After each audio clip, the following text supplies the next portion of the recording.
Divaldo Franco, Iluminação Interior, ditado pelo Espírito Joana de Ângeles. Capítulo 24. Deslizes morais.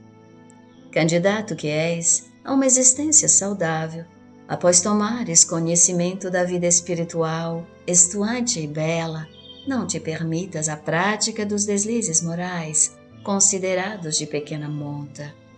O erro é sempre um compromisso negativo e toda lesão moral, particularmente aquela produzida no organismo social, constitui grave comprometimento, de cujos efeitos não se pode evadir o responsável.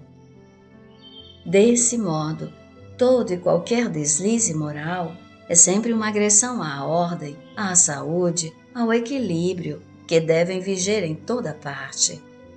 É muito comum censurar-se o crime hediondo que estarrece, enquanto se praticam defecções ditas menores que adquirem cidadania em face da sua repetição e generalização. Aqui é a mentira branca, disfarçando o mau hábito de escamotear a verdade, como se a mendacidade se revestisse de cores que a tornam grave ou irrelevante. Mentir é sempre um hábito doentio que encarcera o indivíduo nas suas malhas traiçoeiras. Adiante é a censura com ironia, ocultando a perversidade que se expande a soldo da maledicência e da leviandade. O comportamento mórbido de a tudo comentar negativamente tem sido responsável pela destruição de grandiosos empreendimentos do gênero humano.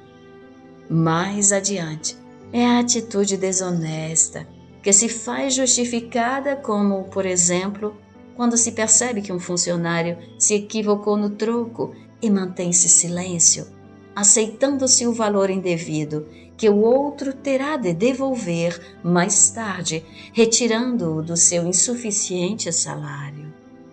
Essa conduta infeliz é sempre tida como sagacidade ou astúcia, considerando-se que quase todo mundo age assim.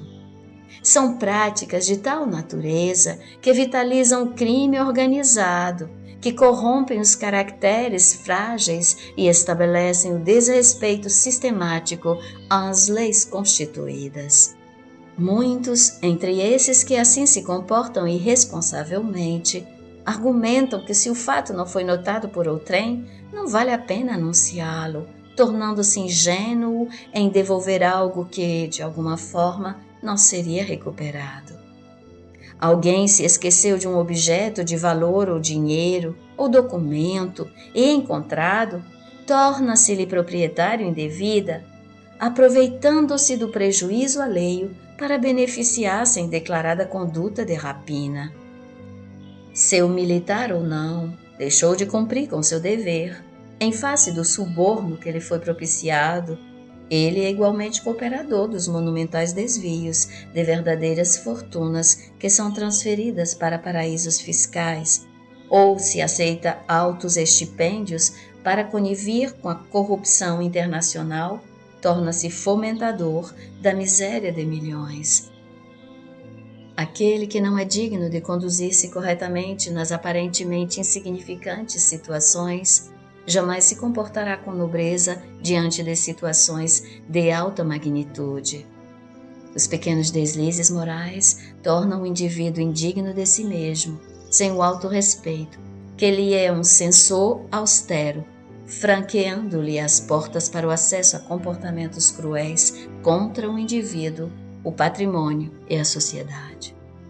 Quem se permite a conivência de qualquer tipo com o erro, aprende a viver com a deslealdade em suas atitudes.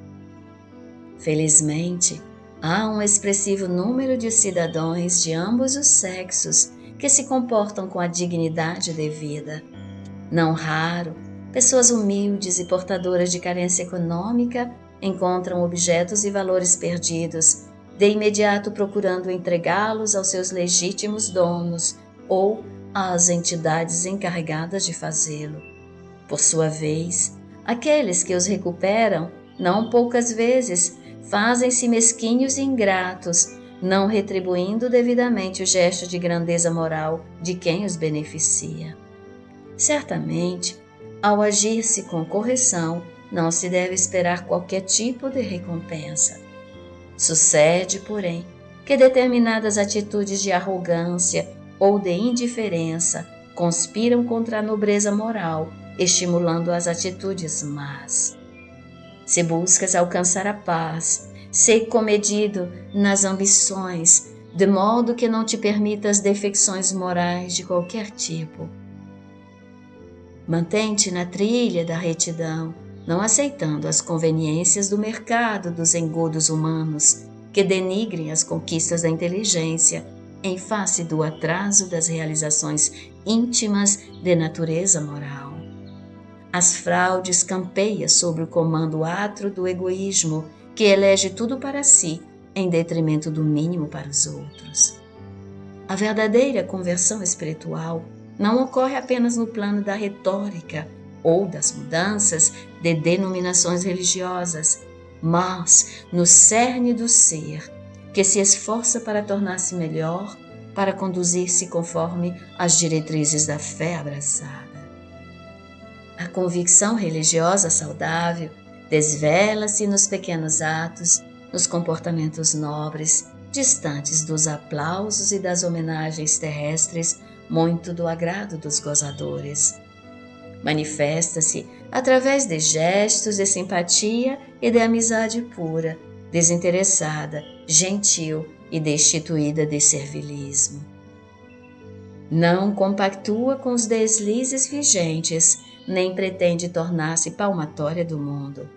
Procede bem porque tem consciência de si mesmo, observando os compromissos morais assumidos com a vida, sem jactância nem falsa conduta de superioridade em relação aos demais, aqueles que permanecem equivocados.